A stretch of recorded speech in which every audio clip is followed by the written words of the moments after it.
Councillors, local board input. We have, I just want to acknowledge for a start the presence of Chair Lydia and thank her again for her hospitality as the Chair.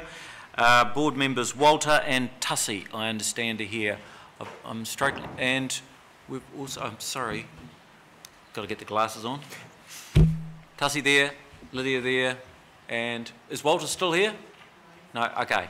So thanks very much for having us here, you guys. So great to see you. We've got board member Graham East here too. Good to see you, Graham. And please acknowledge that Chair Sandra and member Denise are here and will be with us in item 16. Kia ora, great to see the West here. Thank you. Right, there is no extraordinary business, no notices of motion. We next have item 11, which is a report to us on the finalisation of the annual report from the Office of the Auditor General under item 11. We have here Joe Smale. Joe, welcome. Apologies from Lynn.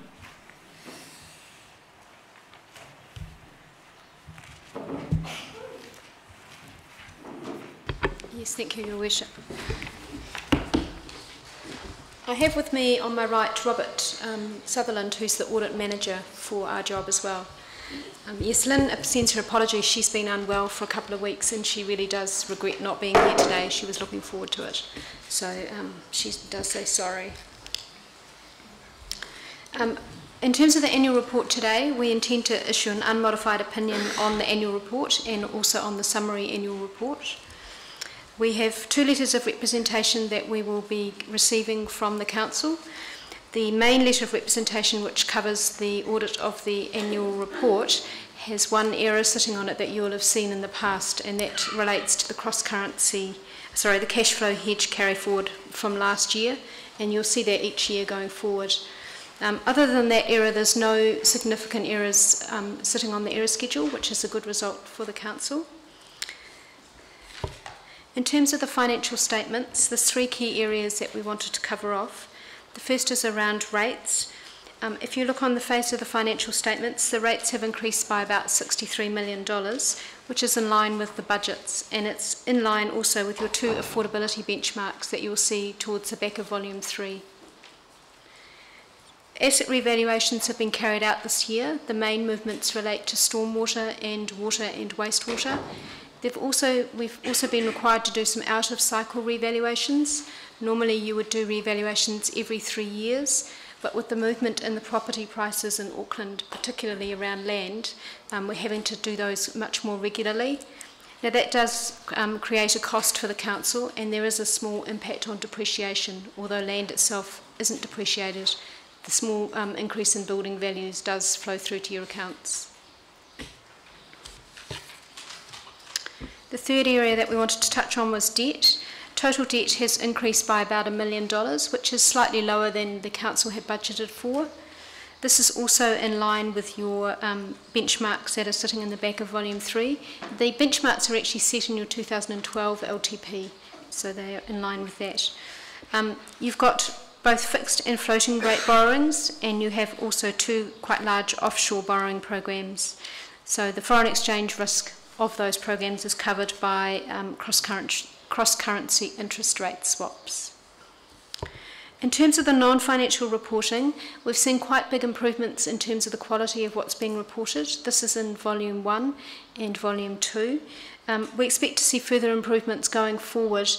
Your LTP that you have just signed for 2015 has a much more comprehensive and smaller array of performance measures that you'll be reporting on next year, and I think that will help see the improvement coming forward as we go on. We have raised one area for improvement in the management report, which is sitting at the minute with the Council, and that is around the food safety reporting, and that's a particular area. So other than that, we just wanted to say thank you very much to staff and Council and management for their assistance in terms of completing the audit, and we're quite happy to take any questions. Joe, thank you very much, and appreciate your continued oversight and engagement with our staff and myself and our auditor and audit member committee members. Are there questions of Joe? Councillor Hill? Thank you, Mr Mayor. John, thank you for your report. And it's good to note that the quality and accuracy of our annual reports is improving.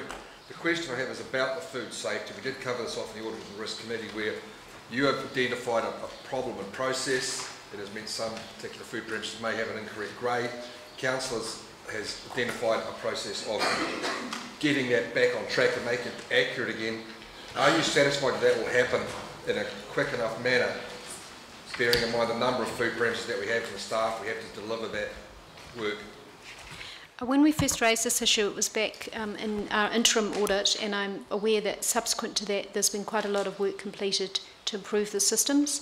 So the issue we have at 30 June, of course, is that we're looking back 12 months. So yes, we are comfortable that work is being carried out to correct that, and it should be improved for going forward. Thank you. Any other questions, Council? Right, Joe? Thank you. Thank you very much. We'll receive the take pride I'll move that second. Councillor Bill. All those in favour say aye. Aye. Any passed? Thank you. Right, who will item 12? The consequence of item 11. I'll move those recommendations. Seconder, Councillor King.